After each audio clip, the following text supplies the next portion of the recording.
Los cargueros.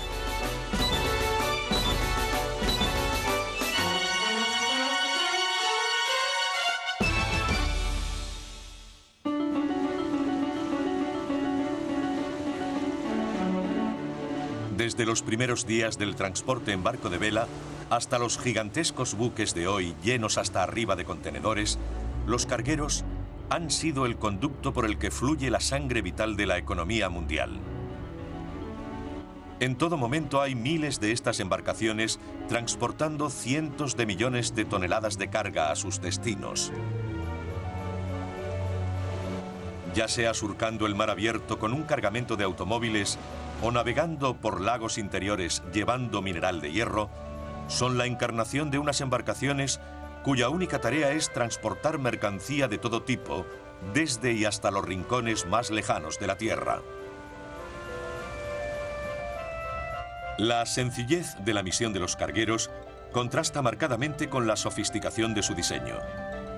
Como ningún otro barco, deben equilibrar las exigencias de dos fuerzas contrapuestas: el deseo de construir buques rentables para transportar a bajo precio la máxima carga, obteniendo beneficio, y la necesidad de hacerlos lo bastante fuertes para resistir el poder de la naturaleza, que a veces puede hundir al buque más resistente. Los diseñadores de estos buques y las tripulaciones que los gobiernan se encuentran entre los desconocidos héroes del mundo náutico. Tanto ellos como sus barcos han contribuido a la creación de naciones, a ganar guerras y han socorrido a poblaciones hambrientas. Navegan por océanos, lagos y ríos para que la economía siga prosperando. En tal empeño, muchos marineros han perdido la vida. Pero sus logros permanecen vivos, como los resistentes y fiables barcos en los que navegaron.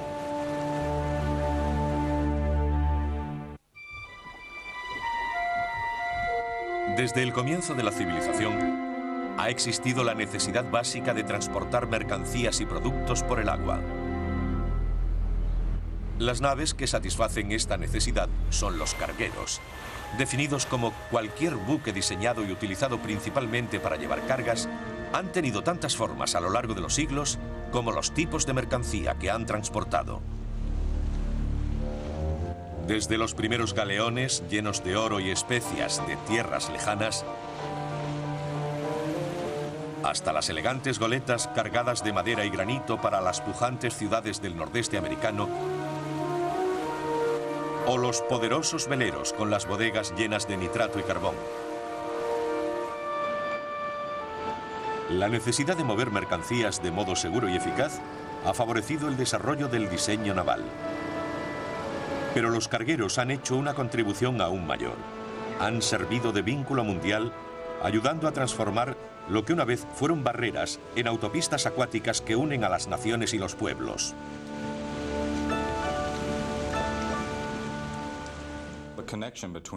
La conexión entre los diferentes países, debido al hecho de que hubiese mercancías que no existían en Europa y tenían que ser traídas de remotos lugares del mundo, como Australia, China, África y la India, no habría sido posible sin el desarrollo de los buques mercantes y los cargueros.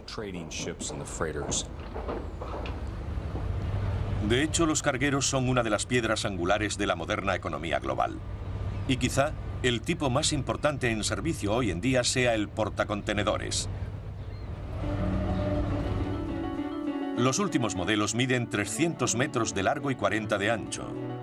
Pueden transportar 3.000 contenedores, cada uno del tamaño de un camión, con unas 75.000 toneladas de carga o más. Y sus potentes motores diésel pueden impulsarlos a velocidades superiores a los 24 nudos, más de 40 kilómetros por hora. Su historia es larga e ilustre, pero el origen del carguero moderno es relativamente reciente, pues se remonta a mediados del siglo XIX. Entonces, tres tecnologías se unieron para crear un barco que, en muchos sentidos, era el prototipo de los cargueros que aún recorren las rutas comerciales de todo el mundo. Las tecnologías que integraron fueron la máquina de vapor, casco de hierro y la hélice. El vapor se había utilizado comercialmente para impulsar barcos desde 1807, cuando el Clermont de Robert Fulton navegó el río Hudson en Nueva York, escupiendo bocanadas de humo. Aprovechando la presión creada al hervir el agua, la máquina de vapor del Clermont hacía girar unas ruedas de paletas para impulsar el casco de madera del barco. Pero mientras la máquina de vapor daba a la embarcación la capacidad de navegar con o sin viento, tenía serias limitaciones de uso en cargueros transoceánicos. Los primeros modelos necesitaban mucho combustible y eran poco eficientes, limitando la autonomía y quemando las ganancias de sus propietarios casi tan rápidamente como el combustible.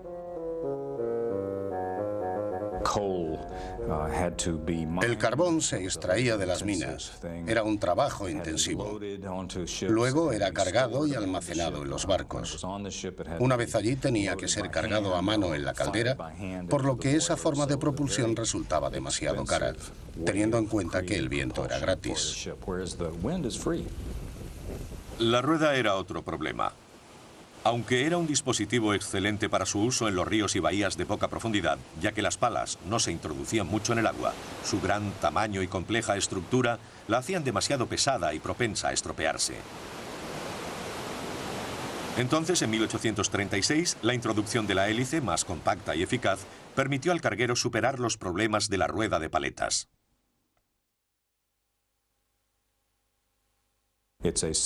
Se trata de una serie de paletas sesgadas que giran y en el proceso de rotación impulsan hacia atrás un fluido, en este caso agua, impulsando de ese modo el barco hacia adelante. Pero las máquinas de vapor utilizadas para mover la hélice eran casi idénticas a las de las ruedas. Su gran dimensión y elevado consumo de combustible hacía que estos barcos no fuesen rentables. Fue un ambicioso ingeniero llamado Isambard Kingdom Brunel quien llevó al carguero a su siguiente nivel. Brunel fue un pionero que construyó sus barcos de hierro, creyendo que de ese modo serían más duraderos y resistentes que los de madera. El uso de hierro y posteriormente acero en la construcción de cargueros supuso un gran avance, porque los barcos de madera tenían sus limitaciones. No se puede construir una embarcación de madera tan grande como una de hierro o acero. La resistencia de un casco de hierro supera con creces al de madera. Eran barcos mucho más fuertes. El primer barco de hierro de Brunel fue el revolucionario Gran Bretaña, votado en 1843. Con 98 metros de largo, 15 de ancho y 3.270 toneladas de peso, lo impulsaba una máquina de vapor que hacía girar una hélice. Como su solidez disminuía la necesidad de refuerzo interior, en comparación con las embarcaciones de madera, tenía unos 680 metros cúbicos más de capacidad y aún así pesaba 600 toneladas menos que un barco de madera de sus dimensiones. Al reunir las tres modernas tecnologías de ingeniería naval, fue considerado por muchos el barco más moderno de su tiempo.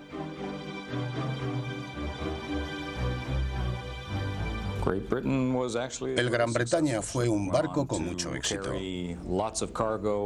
Transportó mercancías por todo el mundo y, habiendo sido construido en 1840, se encuentra ahora en Bristol, Inglaterra, tras haber sido recuperado en las Malvinas hace algunos años. Fue un carguero con mucho éxito y una nueva idea que Brunel llevó al comercio marítimo. Pero a pesar de sus muchos adelantos, la máquina de vapor del Gran Bretaña seguía siendo relativamente ineficiente. Entonces, en la década de 1860, un inglés llamado John Elder desarrolló la máquina de vapor de doble expansión.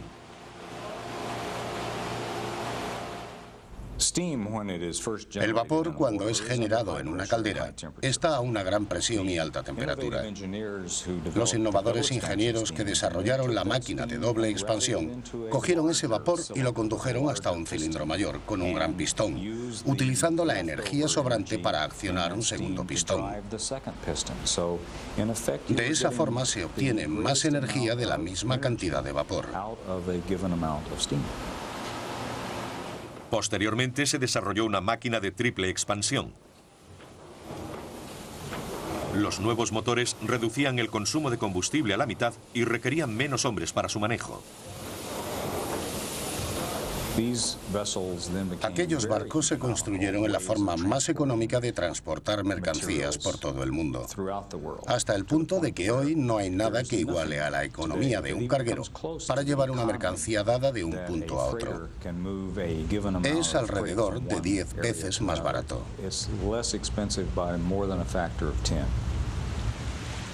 A finales de la Primera Guerra Mundial, el último de los cargueros a vela, los veleros de metal, ya no eran competitivos.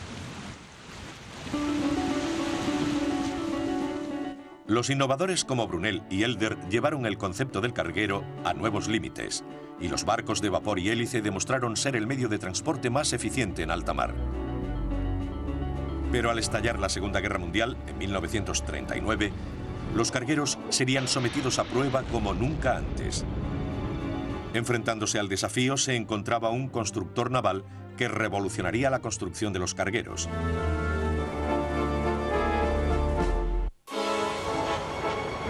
Con el inicio de la Segunda Guerra Mundial, los mercantes se convirtieron en un eslabón clave entre los almacenes de material en Estados Unidos y los frentes en Europa y el Pacífico Sur.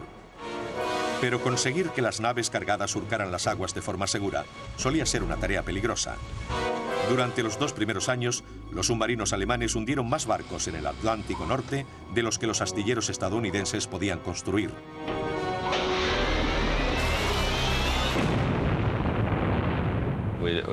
A comienzos de la Segunda Guerra Mundial, no teníamos una gran marina mercante. Como suele pasar en estas situaciones, se construyeron durante la guerra. Pero en los años siguientes casi no había barcos.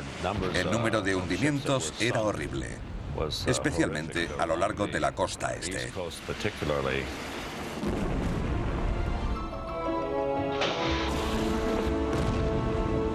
Con escasa defensa frente a los submarinos alemanes y un creciente número de buques en el fondo del mar, para los aliados la solución estaba clara.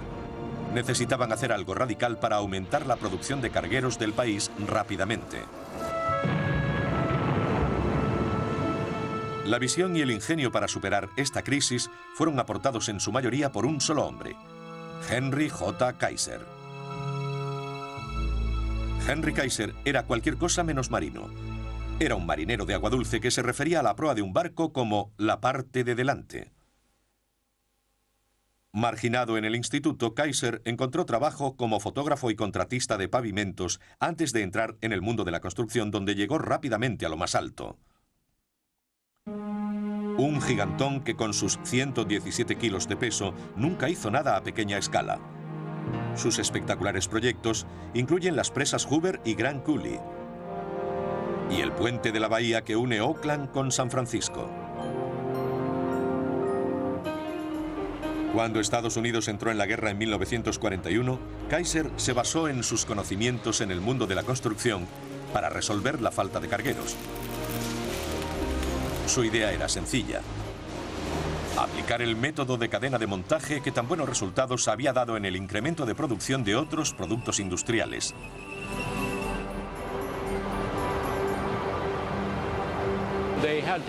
Tenían que coger un viejo diseño, uno que ya hubiese sido probado y que pudiera ser construido rápidamente por gente relativamente inexperta. Asistimos a un cursillo durante 8 días. Luego nos dieron unos pequeños trozos de metal para que los soldásemos y pasamos del cursillo al patio. Empezamos como montadores. En cuanto teníamos las piezas, las montábamos, pero también nos dejaban practicar soldando por nuestra cuenta.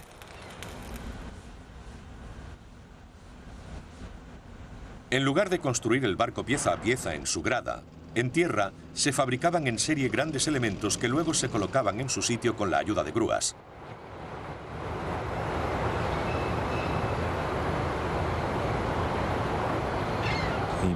Los construimos a base de módulos. Las distintas partes del barco eran construidas en lugares diferentes y luego se unían.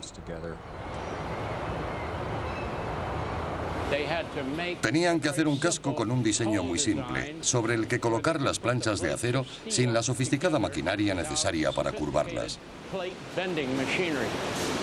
Las únicas planchas curvadas que tuvieron que construirse para los barcos tipo Liberty eran las que se colocaban en proa y popa, a las que había que dar forma.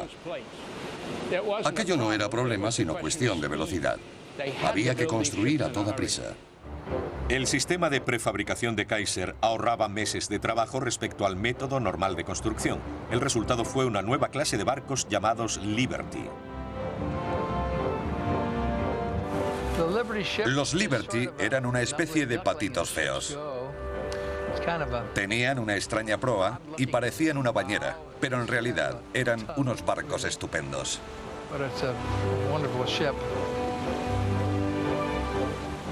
Las resistentes máquinas de triple expansión de los buques Liberty podían propulsarlos a 11 nudos, unos 20 kilómetros hora, durante 30.000 kilómetros, y sus 5 bodegas podían albergar 10.000 toneladas de carga. Con el método de producción de Kaiser, los cargueros salían en gran número de los puertos norteamericanos.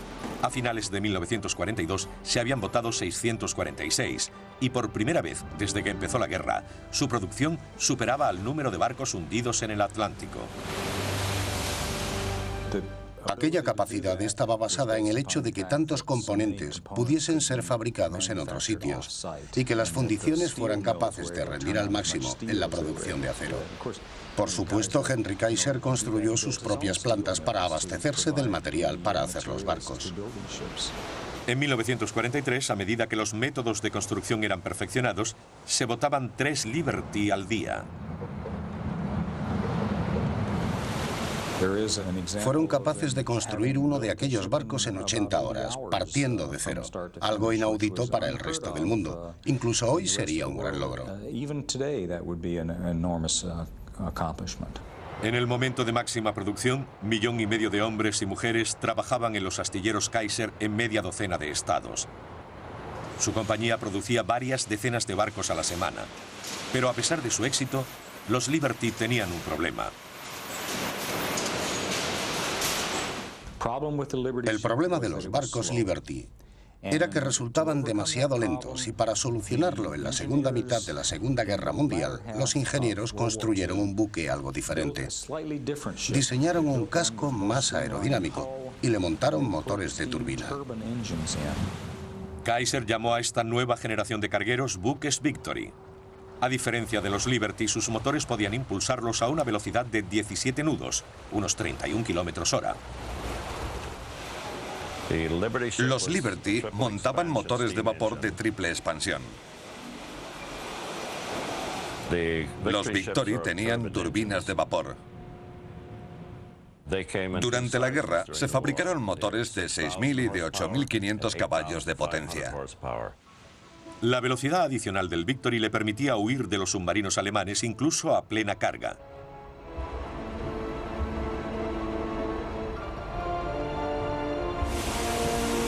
A finales de la guerra, los Victory habían reemplazado a los Liberty en todos los astilleros. El Liberty era como un Ford y el Victory como un Cadillac. Es un buen ejemplo porque los Liberty fueron fabricados apresuradamente para un propósito específico. Normalmente un solo viaje bastaba para rentabilizar el gasto del barco y algunos duraron mucho. Las innovaciones de Henry Kaiser cambiaron el concepto de construcción de cargueros para siempre. A finales de la guerra era responsable de la producción de casi 3.000 barcos. Estos buques, sus tripulaciones y los hombres y mujeres que ayudaron a su construcción fueron claves en la victoria aliada. Todos nos tomábamos muy en serio nuestro trabajo. Y aún así, nos divertíamos y disfrutábamos con lo que hacíamos. Pensábamos que era lo más grande y que nunca volveríamos a hacerlo. La rápida construcción de los cargueros era importante para los aliados, porque estábamos perdiendo demasiados barcos.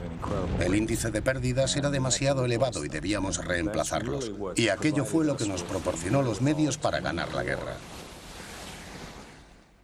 Henry J. Kaiser fue un héroe, porque podía hacerlo y lo hizo.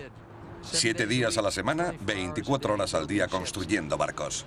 Incluso después de la guerra, cuando cesaron las bombas y torpedos, los barcos y sus tripulaciones continuarían haciendo frente a increíbles peligros en un esfuerzo por entregar su cargamento. A veces, la madre naturaleza demostraba ser un enemigo más letal que cualquier submarino alemán.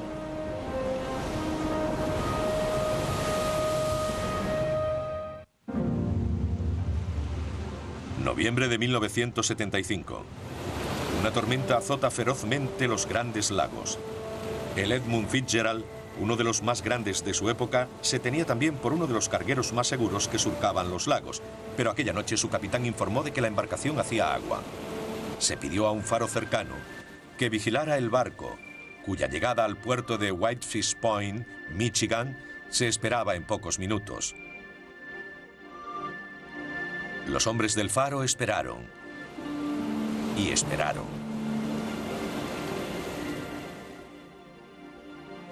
El Edmund Fitzgerald formaba parte de una gran línea de cargueros de los Grandes Lagos llamados Lakers, especialmente diseñados para atravesar los 5 grandes lagos interconectados que se extienden por el norte de Estados Unidos.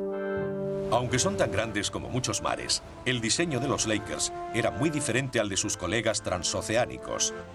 La principal razón eran las esclusas que conectan los lagos.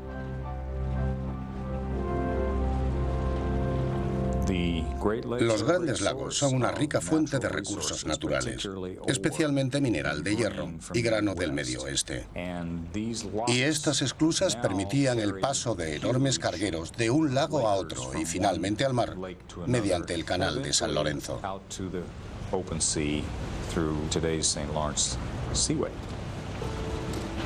La historia de la creación de este inmenso sistema comienza en el siglo XVIII con el inicio de la navegación comercial en los Grandes Lagos. Por aquel entonces, la mercancía transportada de un lago a otro era desviada por los estrechos, poco profundos y rápidos cauces que conectaban las grandes masas de agua. La forma de trasladar la mercancía de lago a lago era mediante porteadores. Es decir, transportando físicamente no solo el cargamento, sino también los barcos, que eran en su mayoría grandes canoas y pequeñas embarcaciones, que debían ser remolcadas de un lago a otro. En el siglo XIX, los Grandes Lagos fueron conectados mediante un sistema de canales artificiales. Al estar los lagos a diferente altura, era necesario un sistema para elevar o bajar las embarcaciones a medida que recorrían los canales. El sistema estaba provisto de una serie de esclusas cerradas por compuertas gigantes. Cuando la embarcación atravesaba una compuerta, se bajaba el nivel del agua y entonces se abría la otra compuerta dando paso a otro tramo del canal. Así, a lo largo de una serie de esclusas se podía subir o bajar de un lago a otro, dependiendo de la dirección del viaje. Esas compuertas eran extremadamente complejas. En aquella época eran auténticas maravillas de la ingeniería y lo siguen siendo.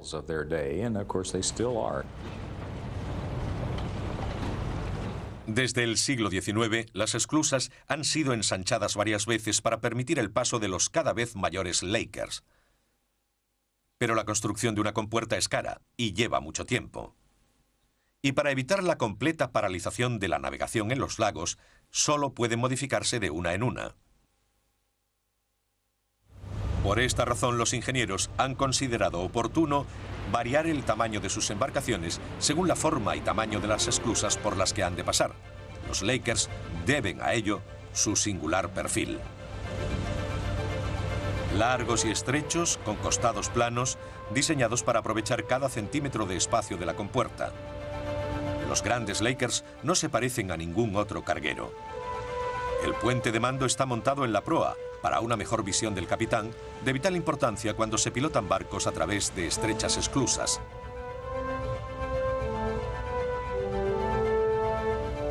Entre 1910 y 1945, los barcos más grandes de este tipo tenían unos 180 metros de eslora y podían cargar hasta 14.000 toneladas. Tras la guerra, las esclusas se ampliaron hasta los 220 metros y poco después también los cargueros. Estas embarcaciones podían transportar 25.000 toneladas o más. Finalmente, en 1969, la esclusa Pou, la más grande de todas, que comunica el lago Superior con el lago Erie, fue reconstruida y sus dimensiones pasaron a ser de 360 metros de longitud, 330 de ancho y más de 6 de profundidad. Rápidamente los ingenieros aumentaron sus cargueros, que superaron los 300 metros de longitud y 30 de anchura, rozando casi las compuertas al pasar por ellas. Estos barcos son conocidos como los Super Lakers. A pesar de que el tamaño de los cargueros crecía al ritmo del de las esclusas, su capacidad de carga seguía siendo prácticamente la misma. Aunque algunos barcos transportan productos acabados como automóviles entre ciudades como Detroit y Chicago, los recursos naturales que rodean los lagos siempre han sido su carga predominante. El mineral de hierro sigue representando un porcentaje muy elevado, abasteciendo a las industrias y fundiciones de esta zona altamente industrializada. También transportan otros recursos como piedra, grano y carbón. Aunque sus tripulaciones trabajan tan duramente como en cualquier otro carguero, cargando y descargando la mercancía, haciendo el mantenimiento general y manejando el barco, los viajes suelen ser rutinarios. No obstante, los Lakers también se enfrentan a adversidades.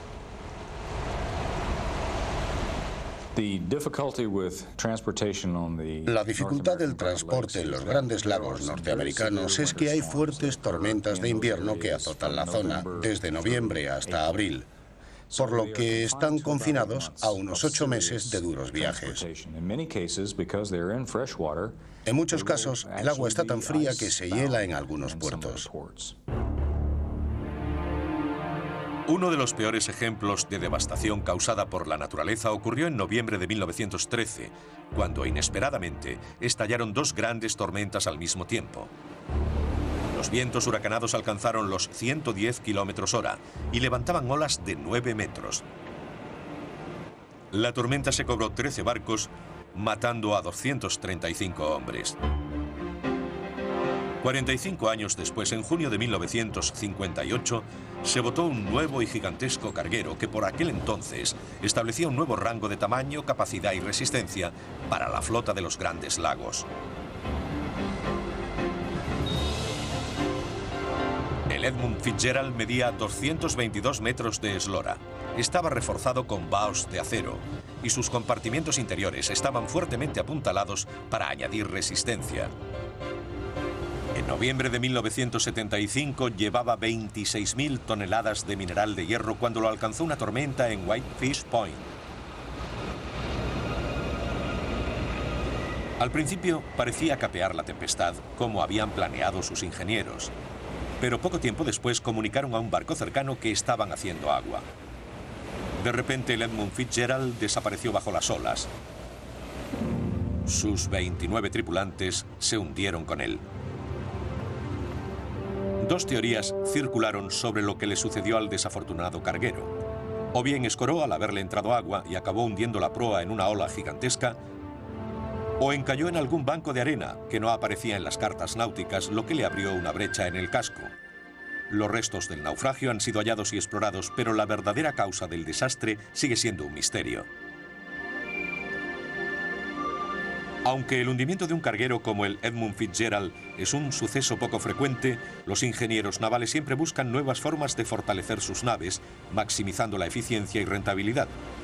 A veces, las ideas más brillantes para lograr estos objetivos surgen de las personas más insospechadas.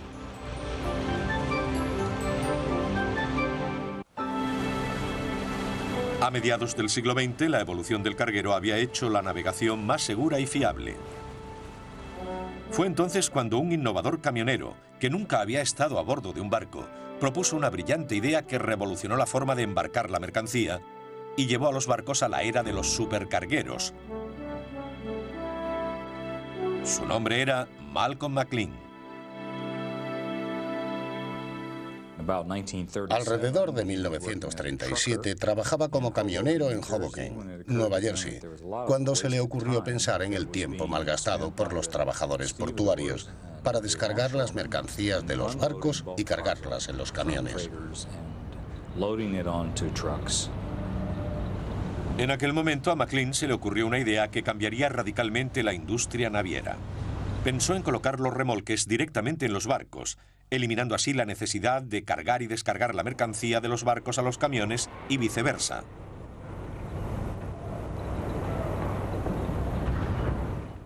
Había una teoría que aún prevalece y que ha sido no solo aceptada, sino demostrada. Un barco solo es rentable cuando navega. No produce dinero cuando su mercancía se carga o se descarga. Por eso la idea de McLean era tan buena. Pero en aquella época McLean carecía de los recursos y el capital necesarios para llevar a cabo su idea. No obstante, en 1950 se encontraba trabajando para la mejor compañía de transporte del país y decidió retomar su idea de utilizar los barcos para transportar sus remolques entre ciudades costeras norteamericanas. Los buques que pretendían utilizar eran petroleros modificados. McLean construyó en esos petroleros modificados una falsa cubierta donde los remolques pudieran ser colocados, apilados, asegurados y transportados hasta su puerto de destino. Finalmente aquello se aplicó a la construcción de barcos muy similares a los petroleros, pero cuyas bodegas estaban completamente abiertas para la colocación de los remolques, bajo la cubierta. Hizo que se construyesen los barcos con diferentes compartimentos en las bodegas que le permitían transportar cientos de contenedores, además de los estibados en cubierta. Pero el buque solo era parte del sistema. Los contenedores eran igualmente importantes. McLean se aseguró de que fueran construidos de acero reforzado para resistir su carga y descarga mediante grandes grúas. Y al colocarlos a bordo sin ruedas, reducía considerablemente la altura de los contenedores y con ello la resistencia al viento, especialmente cuando eran apilados en cubierta. Como McLean había previsto, los resultados fueron inmediatos y espectaculares. Los costes de transporte se redujeron casi de la noche a la mañana y su negocio se disparó. McLean cambió el nombre de su compañía, Pan Atlantic, por uno más apropiado, Sealand. Y en 1961 generaba beneficios de más de $3 millones al año. Ahora, pasada una generación, el sistema McLean ha reemplazado casi por completo a los antiguos métodos de transporte de mercancías. Pero como cualquier innovador, tenía sus detractores. Los magnates de la industria solo querían invertir en nuevos equipos y los sindicatos temían que la automatización sustituyera a los obreros. No obstante, el sistema McLean no podía ser ignorado. Hacían falta 20 hombres trabajando durante todo el día para cargar 20 toneladas de mercancía en un barco. Ahora, solo 10 hombres pueden cargar el doble en pocos minutos. No hace muchos años el trabajo de los obreros portuarios era puramente físico. Tenían que entrar en la bodega del barco y mover la mercancía, ponerla en palés y sacarla de allí. Con el uso de contenedores surgió una gran mecanización y ahora gran parte de la carga es movida por las máquinas. Así que tenemos operadores en lugar de gente trabajando a mano. Rápidamente otros empezaron a botar barcos de contenedores y el negocio alcanzó una dimensión global. Pero antes se hubo de alcanzar un acuerdo sobre la estandarización de los contenedores. La estandarización de los contenedores es una de las grandes historias del siglo XX, porque los acuerdos internacionales que se alcanzaron sobre su construcción normalizada y sus dimensiones ha permitido que, por ejemplo, una mercancía sea embarcada en Oriente y transportada por mar a Estados Unidos, donde el contenedor encaja perfectamente en un camión o una plataforma de ferrocarril. Es transportado hasta su destino y finalmente entregado en camión.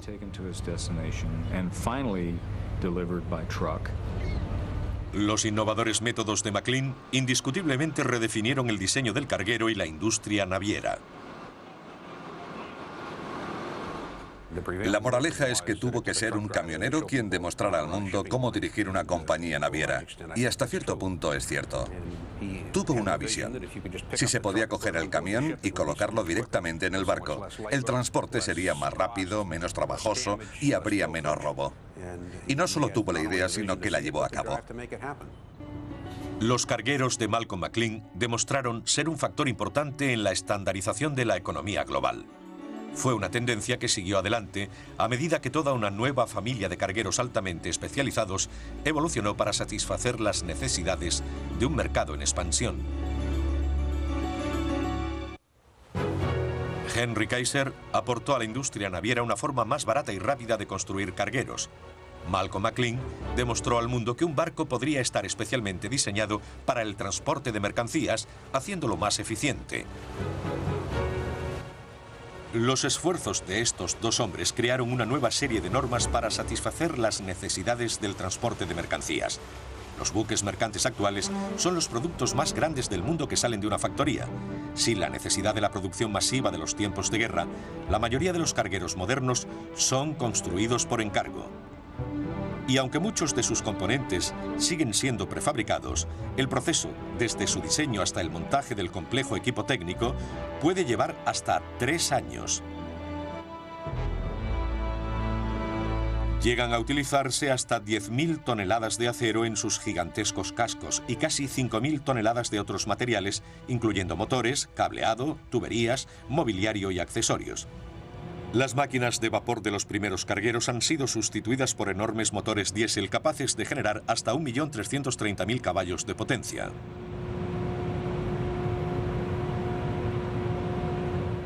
Los cargueros de última generación son mucho más rápidos que los viejos, probablemente entre un 25 y un 40% más, algo natural con el paso del tiempo. Y eso fue lo que sucedió cuando aparecieron los Clippers. Estos cargueros especializados fueron construidos para transportar los miles de productos de una diversificada economía global. Los barcos para automóviles pueden llevar más de 3.000 vehículos de un puerto a otro. Estos cargueros cuentan con una rampa en la proa o uno de los lados para que la mercancía pueda salir por ella.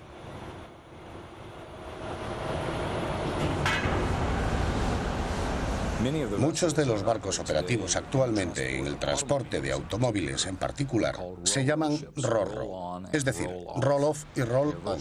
Son prácticamente aparcamientos casi autosuficientes.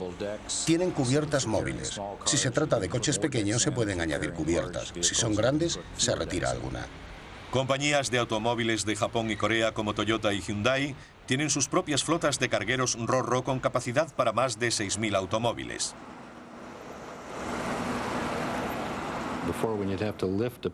Antes había que cargar de otra forma la mercancía en el barco. Ahora se hace rodar por la rampa. Así es mucho más rápido y barato. Todo lo que hacemos es más rápido y más barato. No sé hasta dónde vamos a llegar. Otro de los sistemas de carga y descarga es conocido como Lift-On, Lift-Off o LOLO. Estos barcos están equipados con unas modernas grúas que pueden llegar a levantar hasta 300 toneladas de una vez. A estos cargueros también se les conoce como portacontenedores. Desde las primeras innovaciones de Malcolm McLean, el barco, sus contenedores y su carga y descarga han seguido evolucionando. Una de las máximas de McLean era que no hay nada que no pueda meterse en un contenedor. Y si lo hay, se construye un contenedor apropiado. Y es cierto. Un moderno portacontenedores puede transportar hasta 3.000 unidades con más de 75.000 toneladas de carga. Y todo ello puede lograrse con una tripulación inferior a 20 hombres, menos de la mitad de los que trabajaban en un barco Liberty mucho más pequeño. Una vez que el portacontenedores está atracado, 4 grúas informatizadas descargan los contenedores de uno en uno.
A medida que van siendo descargados, son colocados sobre camiones.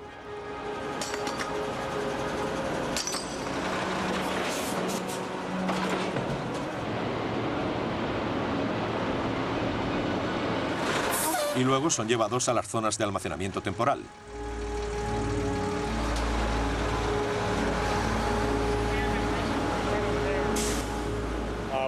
Prácticamente consideramos el almacén como un parking, ya que lo dividimos en diferentes zonas. De esa forma decidimos el lugar donde colocar la carga para luego seguir trabajando con otras mercancías. Los contenedores que han de salir por tren son situados en una zona determinada, donde los operarios ferroviarios puedan cargarlos en el tren fácilmente. Los que salen en camiones son colocados en una zona donde los camiones pueden entrar, cargarlos y llevárselos. Y también tenemos contenedores que serán transportados en otros barcos que han de llegar. Esos los ponemos en otra zona. Los portacontenedores suelen permanecer alrededor de 50 horas atracados antes de partir para su próximo destino. Mientras están en puerto se llevan a cabo pequeñas reparaciones de los componentes. A veces los buzos trabajan bajo el agua para arreglar o limpiar la hélice si lo necesitan. Cumpliendo el viejo dicho de que el tiempo es dinero, los trabajadores a bordo y fuera del barco se afanan para que vuelva a navegar lo más rápidamente posible. Quizá uno de los mayores avances en equipamiento de los cargueros actuales se haya llevado a cabo en el campo de la navegación. Desde la Segunda Guerra Mundial, la capacidad de surcar los océanos de todo el mundo ha mejorado enormemente. Los nuevos sistemas, como el de posicionamiento global o GPS, pueden determinar con precisión la posición de un barco en medio de la más densa niebla. Las rutas son ahora trazadas de forma electrónica e informatizadas, por lo que el barco puede navegar con piloto automático la mayor parte de la travesía. El propio sistema de navegación consiste en un trazador de gráficos o digitalizador. El mapa se carga en el digitalizador y se identifican en él 4 localizaciones. A continuación se perfilan las costas y se determina la profundidad. Además se puede colorear como uno quiera. Toda esa información se guarda en un disco que luego se introduce en la consola de mando desde la que se puede controlar el barco. Elimina muchos quebraderos de cabeza a la hora de ir desde un punto a otro. Los cargueros actuales continúan prosperando y evolucionando, provocando grandes cambios en la industria naviera y en quienes trabajan en ella. Hoy las cosas son muy diferentes a como eran hace 40 años. Los barcos son completamente distintos, igual que la forma de cargar la mercancía. También la gente que trabaja en los muelles es diferente. Y solía haber más. Cada vez hay menos gente que manipule mercancía. Ya no quedan pueblos costeros como solían ser. Las importantes innovaciones de visionarios como Brunel, Elder, Kaiser y McLean han ayudado a convertir la aparentemente imposible tarea de transportar enormes cantidades de mercancía en un trabajo rutinario. Desde Long Beach hasta Liverpool, de Shanghái a Chicago, los descendientes de los barcos que construyeron transportan mercancía por todo el mundo.